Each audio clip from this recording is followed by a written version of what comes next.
Hi everyone, my story, the book I'm writing, and which I promise to keep you updated and to share a little bit of my book, what I'm writing about.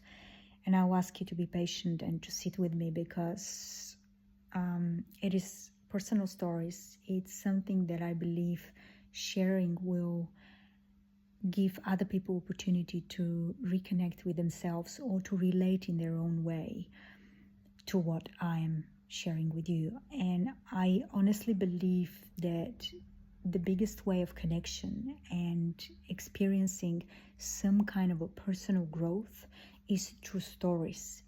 It is very easy to do those things in a group, in a setting. It's much harder to do it like this when I record to you and tell you, because there's no one opposite me to reflect, to hold on space, and also to be able to share or ask a question. So I'll do my best. The book, The Map of the Heart, is something very special for me. I've been writing it for years, but it's coming the time where I'm ready to finish it and publish it. And the book is, in every chapter you read the reflection of my lesson, test, and completion. And the book starts with the death of my grandfather. My grandfather and his father, they were great politicians living in very hard times, communist times, and they were suppressed by the government quite a lot. That they spoke the truth and they wanted to help the farmers and the farming land to be returned to people and to actually educate people how much production is there for everybody. And they were telling the truth, actually, what was happening behind closed doors and how much the farmers were suffering because of the rules of the government. And saying this, I didn't know much. I was only 13 when he passed away, but I had great memories of him.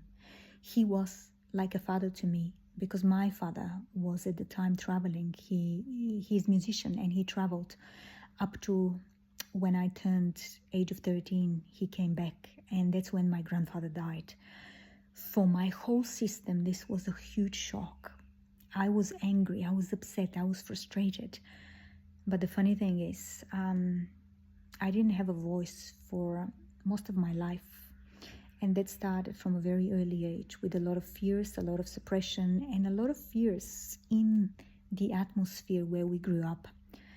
I'm going to tell you only, my mom, the daughter of my grandfather, who I lived with, the politician, she and her family were exiled from their house, and they were not allowed to take anything but a bag with them. Can you imagine the shock? My mom was only 10 at the time. So her father and grandfather left for the capital, and they were given 2 apartments for the whole family. And the family were probably 10 members or maybe more.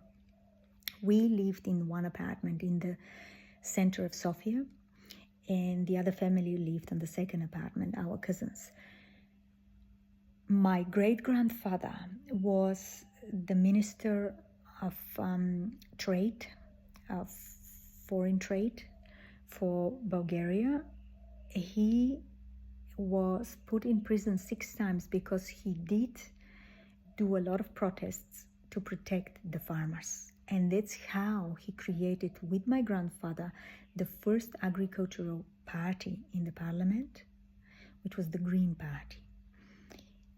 They both were standing behind the people and people trusted them. But of course, the governments at the time were so suppressed and there was so much corruption and so much limitation that the communists decided to put them in prison.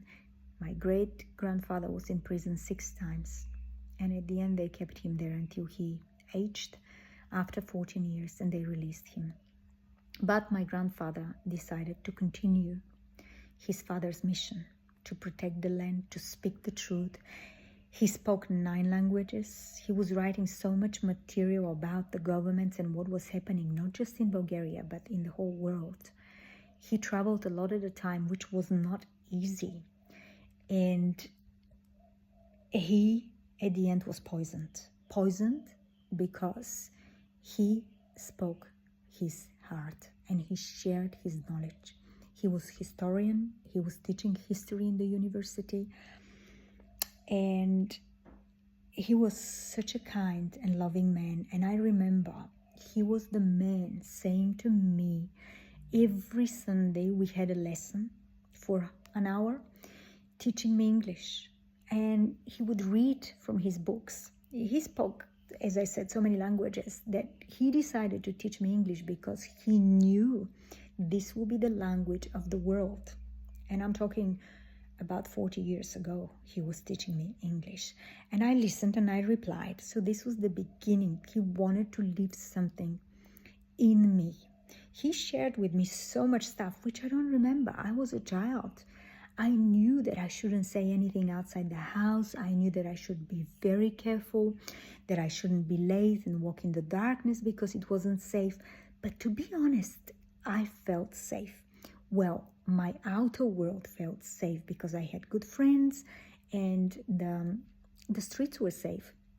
But in our hearts, we carried unsafety, we carried a lot of negativity because a lot of projections and a lot of fear lived in the everyday life of all the people. A lot of suppression was in the air, which I had to work out later on and through therapy to come on the surface, all of those blockages and wounds. And my voice was a big thing. That's why I looked up to him. So many people came from all over the country to listen to his lectures. Even at home, he had people listening to him and admiring his knowledge. And I always questioned, how can someone be so smart and to speak so well? And here we are now. We all have this ability, and there's so much social media to express ourselves, so much classes about speaking and improving our communication. Back then it was suppression and fear.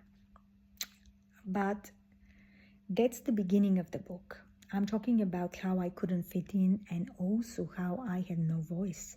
So I decided most of the time to stay quiet and live in huge anxiety. I refused to go to kindergarten, to school, but of course I had no choice. I had to go, and therefore I shut down even more.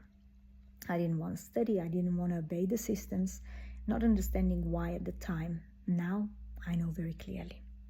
So this is just to give you a glimpse at the beginning of the book. That's how it starts. The rest will be about my parents one by one, my sister, my auntie. And please feel free to ask me questions because it is hard for me to know where to start, what to share. But I will do what comes naturally to me. Thank you for being on the other side.